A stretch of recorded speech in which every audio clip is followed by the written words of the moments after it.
Welcome to one of the first ever episodes of the Indie Filmmaking Diaries. So what is the Indie Filmmaking Diaries? Indie filmmaking is simply independent filmmaking. Independent filmmaking is where the filmmaker usually covers many roles for the film. It could be the script writing, sound design, post-production overall, operating the camera, directing, covering many roles within the film. The clue is in the title, independent filmmaking, so you're basically doing a lot of the roles by yourself. Another common factor when it comes to independent filmmaking is they're usually done on a very low budget. On bigger productions, you have certain roles, you have bigger equipment, you have more budget to invest in bigger equipment and actors. With indie filmmaking, there tend to be less actors and there are smaller rigs or DIY rigs and so on. So with my indie filmmaking series, I'll be covering many topics in each episode, whether they're cinematography tips and tricks, budget camera equipment, and how to achieve a cinematic look with budget lighting. So in today's episode, I'll be speaking about something that I started recently. It's actually more to do with the writing side of things, as you can tell by the title. I have been re-watching a lot of films lately, especially the ones that I started watching at the start of my filmmaking journey. And I thought to myself that, how did I feel at the time when I watched that film? Is there something that I specifically liked about that film? I had a thought where if I had a cinema journal, that would have made a big difference. I would have looked back and it would have felt so nostalgic to see how I thought at that time and what I really liked about that movie in that certain time. And that is where the thought came to me to create my very own cinema journal. Now you can buy a cinema journal that's already made, but I like the DIY behind it, and it does go with indie filmmaking where you're creating your own things. So I thought I'd create my own journal. I really like the way I made the cover. It's very indie looking and it feels very personal, especially the way that the names are not aligned. And I just like the fact that this is unique and this is a one of one. So if you want to create your own journal, I would recommend that. You can buy them, however, there's plenty of cinema journals.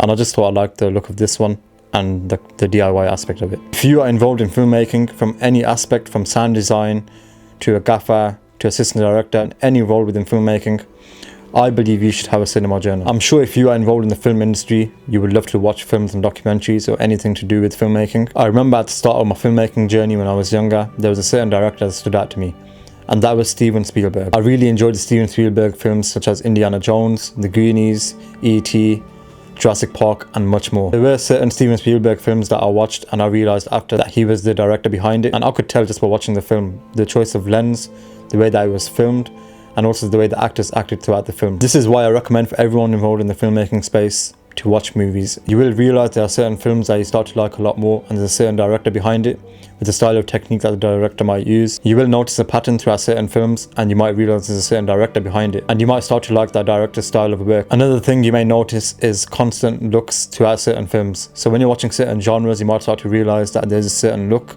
When it comes to horror movies, the lighting is very low-key and the colour grade is very cold, not only visually but also through audio. When you look at certain movies, there will be a specific choice of soundtrack throughout the film, and maybe you might like that certain soundtrack and the way it made you feel when you watched that certain scene. My point is that the more films that you watch, the more that you will learn. Whether it's the lesson that you learned from watching the film, colour grade, camera movement, certain specific choice of lens, a certain director's work, or the overall feel of the film. Now when it comes to journaling, I believe that everyone should do it in their own way. So the way I personally do it is I have a mini poster on the left side of the page, and I also write the name of the film and the director and the release date of the film. I also have a rating beneath that, and instead of using stars, I draw in blocks because I cannot draw stars. So I thought instead of drawing the stars and causing a headache for myself, I want the process to be fun, so I'll just use blocks. It's a lot easier for me to draw. Each block represents one star, so as you can see for the movie Life of Pi, I used 4.5 blocks, which is the equivalent of 4.5 stars. I like to write about the overall feeling of the film and what the film is about. And I also like to speak more about the sound design, because when it comes to music and sound effects, I really believe it has a big impact on how the audience feels. So that is why I also include soundtrack and sound design feedback. And I also like to include my overall conclusion about the film and how it made me feel and my overall thoughts. At the bottom of the page, I have 3 questions that I would like to keep throughout each film that I review. The first question is it worth to rewatch? So that just gives me an essential insight of what I thought about the film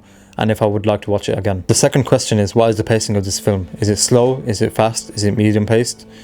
This just gives me another insight about the pacing of the actual film. The final question at the bottom of the page is, where should this movie be watched? Should it be watched on the big screen in the cinema? Should it be watched on your MacBook or your laptop? I believe certain films give a certain feeling and portray a certain feeling when you watch it in the cinemas on a big screen. You tend to grasp the film a lot more. For an example, when you're watching Interstellar on the laptop compared to IMAX, there's a very big difference. From the sound that you can hear, the sound is amplified, and the bigger screen and the visuals, and you tend to feel the film a lot more. When it comes to your own journal, you can customize it however you want, and the writing doesn't have to be the best. My writing was not neat at all when it comes to this journal. So remember that your journal is yours, so you can customize it however you want. You can journal it in any way you want. The cinema journal is for you to look back on and to reflect on. When it comes to journaling, a lot of people associate that with self-development, but I believe this is development for yourself as a filmmaker. It's almost like a time capsule in a way. You can look back on how you felt at that moment. So when it comes to a cinema journal, I believe the process should be fun. When you come back from the cinemas and you just write down the movie that you watched and you reflect on your thoughts. If you do make your own cinema journal, I would love to see how you design it and your thought process on when you journal the films that you watch. So please feel free to share that with me. If you enjoyed today's video, then keep your eyes peeled because I have a lot more episodes coming out. There will be daily episodes covering different topics from budget lighting to camera techniques, angles, camera movement and camera equipment and a lot more. And that has been today's video. Thank you guys for watching and stay tuned for more content.